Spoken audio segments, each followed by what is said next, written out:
Mozambique is a multi-party parliamentary democracy with a freely elected republican form of government.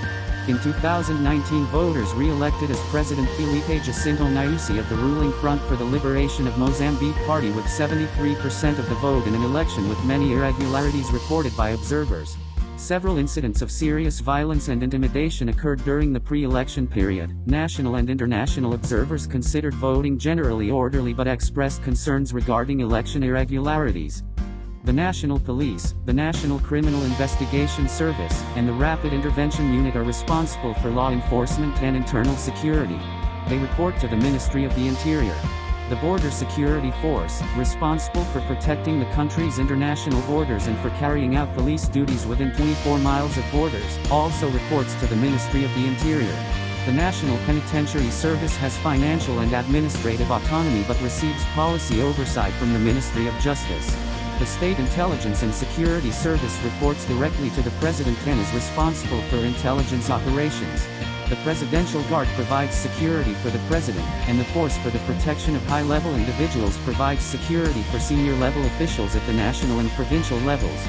The Armed Defense Forces of Mozambique, consisting of the Air Force, Army, and Navy, are responsible for external security, cooperate with police on internal security, and have natural disaster and emergency response functions.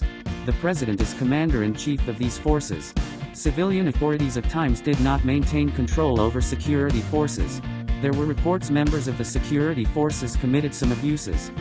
Significant human rights issues included credible reports of unlawful or arbitrary killings, including extrajudicial killings, forced disappearance, harsh and life-threatening prison conditions, arbitrary arrest or detention, serious abuses in a conflict, including unlawful and widespread civilian deaths or harm, abductions, physical abuses, rape, sexual slavery, and unlawful use of child soldiers by non-state actors, serious restrictions on free expression and media, including violence and threats of violence against journalists, and unjustified arrests or prosecutions of journalists, substantial interference with the freedom of peaceful assembly, serious government corruption, and lack of investigation of and accountability for gender-based violence.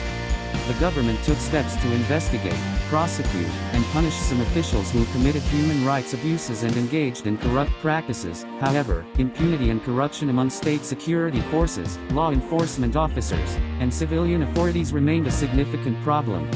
During the year, violent attacks against government security forces and civilian populations perpetrated by ISIS Mozambique that began in 2017 continued in Cabo Delgado province.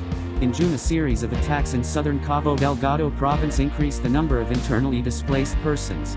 Through joint operations with Rwandan forces, and separately with Southern African Development Community forces, government and allied forces reclaimed territory seized by ISIS Mozambique, allowing many displaced persons to return to their homes and some government services to resume. Nevertheless, ISIS Mozambique continued conducting small-scale attacks against military and civilian targets, including in districts previously considered to be secured. The government continued the process of reconstruction and humanitarian assistance to its displaced residents in reclaimed areas. Human rights organizations in the government stated terrorists committed human rights abuses against civilians that included beheadings, kidnappings, and the unlawful use of child soldiers. ISIS Mozambique continued to abduct and force the displacement of civilians, burn homes, and destroy infrastructure such as health clinics and schools.